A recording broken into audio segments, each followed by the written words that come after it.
Hello hi viewers, ഞാൻ doctor പൂജാസിൻ. നമുക്കൊരു വേദന ഉണ്ടാകുമ്പോൾ അത് മസിൽ ആയിട്ട് റിലേറ്റ് ചെയ്തിട്ടുള്ള മസിൽ പെയിൻ ആണോ, അല്ലെങ്കിൽ നെർവ്സുമായിട്ട് റിലേറ്റ് ചെയ്തിട്ടുള്ള പെയിൻ ആണോ, അല്ലെങ്കിൽ അസ്ഥികളുമായിട്ട് റിലേറ്റ് ചെയ്തിട്ടുള്ള പെയിൻ ആണോ, ഇങ്ങനെ മനസ്സിലാക്കാം.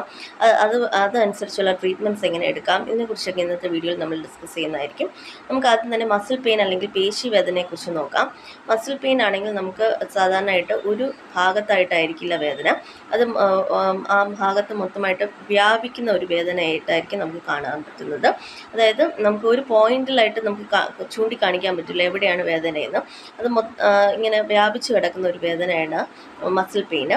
അതുപോലെ തന്നെ നമുക്ക് രാത്രിയിലൊക്കെ ആണെങ്കിൽ മസിൽ പെയിന് കുറയുന്നതായിട്ട് കണ്ടുവരുന്നുണ്ട്. അതായത് റെസ്റ്റ് എടുക്കുമ്പോൾ മസിൽ പെയിൻ കുറയുന്നതും, നമ്മൾ വീണ്ടും എക്സസൈസ് മൂവ്മെൻറ്റ് ചെയ്യുമ്പോൾ അല്ലെങ്കിൽ ജോലികൾ ചെയ്യുമ്പോഴത്തേക്കൊക്കെ മസിൽ പെയിൻ കൂടുന്നതായിട്ടും കണ്ടുവരുന്നുണ്ട്. ഇത് സാധാരണയായിട്ട് വരുന്നത് നമ്മൾ ഒരു ദിവസം ഓവറായിട്ട് ആ മസിലിന് സ്ട്രെയിൻ കൊടുക്കുക, അല്ലെങ്കിൽ ജോലി ചെയ്യുക, ഇതൊക്കെ കൊണ്ട് നമുക്ക് സാധാരണയായിട്ട് മസിൽ പെയിൻ വരാൻ സാധ്യതയുണ്ട്.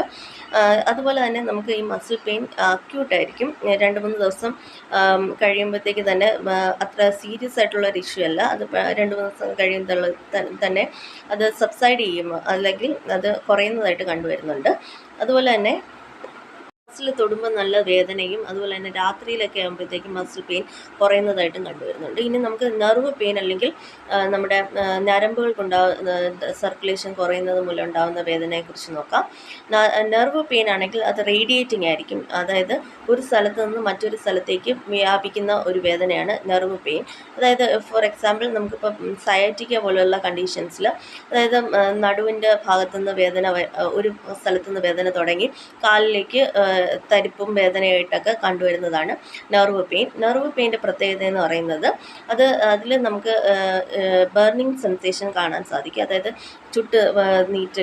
ചുട്ടുനീറ്റൽ പോലെ കാണാൻ സാധിക്കും. അതുപോലെ തന്നെ തരിപ്പ് വേദന, ഇതുപോലെ തന്നെ മരവിപ്പ്, ഇതൊക്കെയാണ് നെർവ് പെയിനുമായിട്ട് റിലേറ്റ് ചെയ്തിട്ടുള്ള സിംറ്റംസ്. അതുപോലെ തന്നെ നമുക്ക് ഞരമ്പുകൾ അഫക്റ്റ് ചെയ്യുന്ന വേദനയാണെങ്കിൽ അത് രാത്രിയിൽ കൂടുന്നതായിട്ട് കണ്ടുവരുന്നുണ്ട്. അതുപോലെ തന്നെ രാവിലെ എണീക്കുമ്പോൾ ആ ഭാഗത്ത് നമുക്ക് തരിപ്പും വേദനയും കാരണം അനക്കാൻ വയ്യാത്ത അവസ്ഥ, കുറച്ച് സമയത്തിന് ശേഷം മാത്രം അത് പൂർവ്വസ്ഥിതിയിലേക്ക് എത്തുക, ഇതൊക്കെ നമുക്ക് മോർണിംഗ് സ്റ്റിഫ്നെസ് പോലുള്ള കണ്ടീഷൻസ് നമുക്ക് ഇത് നെർവ് പെയിനുമായിട്ട് അസോസിയേറ്റ് ചെയ്ത് കാണാൻ സാധിക്കും.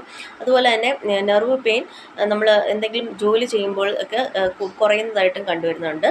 അതുപോലെ തന്നെ ഇത് രാത്രിയിൽ നമ്മൾ നെർവ് പെയിൻ വളരെ കൂടുതലായിരിക്കും. ഇനി നമുക്ക് ബോൺ പെയിനെ കുറിച്ച് നോക്കാം. ബോൺ പെയിൻ അല്ലെങ്കിൽ അസ്ഥി വേദന അത് ലോക്കലൈസ്ഡ് ആണ്. അതായത് ഒരു ഭാഗത്ത് മാത്രമായിരിക്കും വേദന. അത് നമുക്ക് കറക്റ്റായിട്ട് മനസ്സിലാക്കാൻ സാധിക്കും എവിടെയാണ് വേദന എന്നുള്ളത്. അതുപോലെ തന്നെ നമുക്ക് ഇത് റെസ്റ്റ് എടുത്താലും നമ്മൾ വിശ്രമിച്ചാലും വേദന ഉള്ളതായിട്ട് കാണാം. അതുപോലെ തന്നെ എക്സസൈസ് ചെയ്താൽ വേദന കൂടുന്നതായിട്ട്, ജോലി ചെയ്താലൊക്കെ വേദന കൂടുന്നതായിട്ടും കാണാം അസ്ഥി വേദനയാണെങ്കിൽ. ഇനി നമുക്ക് ഇതിൻ്റെ ട്രീറ്റ്മെൻറ്റ്സിനെ കുറിച്ച് നോക്കാം. അതായത് മസിൽ പെയിൻ, പേശി വേദന, അതുപോലെ തന്നെ ഞരമ്പുകൾക്ക് ഉണ്ടാകുന്ന വേദന, അതുപോലെ തന്നെ ഈ അസ്ഥി വേദന, ഇതിനുള്ള എന്തൊക്കെ ആയുർവേദത്തിൽ ട്രീറ്റ്മെൻറ്റ്സ് അവൈലബിൾ ആണ്, അതുപോലെ തന്നെ നമ്മൾ ഉപയോഗിക്കുന്ന തൈലങ്ങൾ ഏതൊക്കെയാണ്, ഇതിനെക്കുറിച്ചൊക്കെ നമുക്ക് ഇനി നോക്കാം. ആദ്യം തന്നെ മസിൽ പെയിൻ അല്ലെങ്കിൽ പേശി വേദനയ്ക്ക് ഇതിന് നമുക്ക് പ്രയോജനകരമായിട്ടുള്ള തൈലങ്ങൾ എന്ന് പറയുന്നത് മുറുവെണ്ണ, മഹാനാരായണ തൈലം, അതുപോലെ തന്നെ കർപ്പൂരാതി തൈലം, ഇതെല്ലാം നന്നായിട്ട് അഭ്യംഗം ചെയ്തതിന് ശേഷം അല്ലെങ്കിൽ നമ്മൾ മസാജ് ചെയ്ത് പിടിപ്പിച്ചതിന് ശേഷം നമുക്ക് കുറച്ച് ചൂട് കണക്ക്, ആവി കണക്ക് കൊടുക്കാവുന്നതാണ്. ഇത് നമുക്ക് നല്ല ഒരു റിലാക്സൻ്റ് ആണ്. അതായത് മസിലൊക്കെ റിലാക്സ് ചെയ്യാനൊക്കെ സഹായിക്കുന്നതാണ്. അതുപോലെ നമുക്ക് നീര് കണക്കത്തെ കണ്ടീഷൻസ് ഉണ്ടെങ്കിൽ നമുക്കത് പൂച്ച പോലെ ഇടേണ്ടി വരും. അതായത് ലേപനങ്ങൾ അപ്ലൈ ചെയ്യേണ്ടി വരും.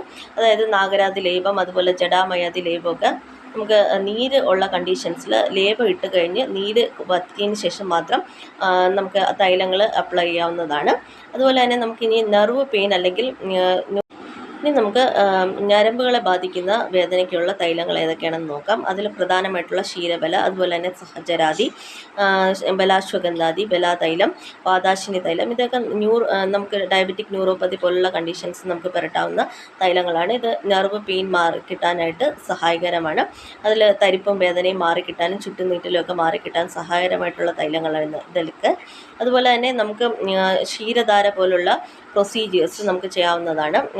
അതായത് നമ്മൾ ക്ഷീരധാര, അതായത് പാല് നമ്മൾ ധാരയായിട്ട് കോരുന്നതാണ് ക്ഷീരധാര. മെഡിസിൻസ് ഉപയോഗിച്ചിട്ടുള്ള മെഡിക്കേറ്റഡ് ആയിട്ടുള്ള മിൽക്ക് നമ്മൾ ധാര ചെയ്യുന്നതാണ് ക്ഷീരധാര. അതുപോലെ തന്നെ നമുക്ക് മാംസപിണ്ഡസ്വേദം, അതായത് മാംസക്കിഴി, ഞവരക്കിഴി, ഇതെല്ലാം ചെയ്യുന്നത് മൂലം നമുക്ക് അങ്ങോട്ടുള്ള ബ്ലഡ് സർക്കുലേഷൻ ഇൻക്രീസ് ചെയ്യാനും അതുപോലെ തന്നെ നെർവ് പെയിനിന് ഉള്ള മാറിക്കിട്ടാനും ഒക്കെ സഹായിക്കുന്നതാണ് ഇതുപോലത്തുള്ള പ്രൊസീജിയർ. അസ്ഥിവേദനയ്ക്ക് നമുക്ക് എന്താണ് കാരണം എന്ന് കണ്ടുപിടിച്ചതിന് ശേഷം അതിന് ശാശ്വതമായിട്ടുള്ള ട്രീറ്റ്മെൻറ്റ് ചെയ്യുന്നതായിരിക്കും നല്ലത്. ഫോർ എക്സാമ്പിൾ, നമുക്ക് ആസ്റ്റിയോപൊറോസിസ് കൊണ്ടുള്ള അസ്ഥിവേദനയാണെങ്കിൽ നമുക്ക് മുറിവെണ്ണ ഇട്ട് ബാൻഡേജ് ചെയ്യാവുന്നതാണ്. അതുപോലെ തന്നെ മഹാനാരായണ തൈലം പോലത്തെ ഓയിൽസ് യൂസ് ചെയ്യാവുന്നതാണ്. ഇതുപോലുള്ള ട്രീറ്റ്മെൻറ്റ്സ് നമ്മൾ നമ്മുടെ വേദന ഏതാണെന്ന് കണ്ടെത്തിയതിന് ശേഷം അതിനനുസരിച്ചുള്ള ട്രീറ്റ്മെൻറ്റ് ചെയ്യുമ്പോൾ നമുക്ക് കൂടുതൽ ബെനിഫിറ്റ്സ് കിട്ടുന്നതായിട്ട് കാണാൻ സാധിക്കും. ഇതുപോലുള്ള മറ്റ് വീഡിയോസിനായി ചാനൽ സബ്സ്ക്രൈബ് ചെയ്യുക. Thank you for watching.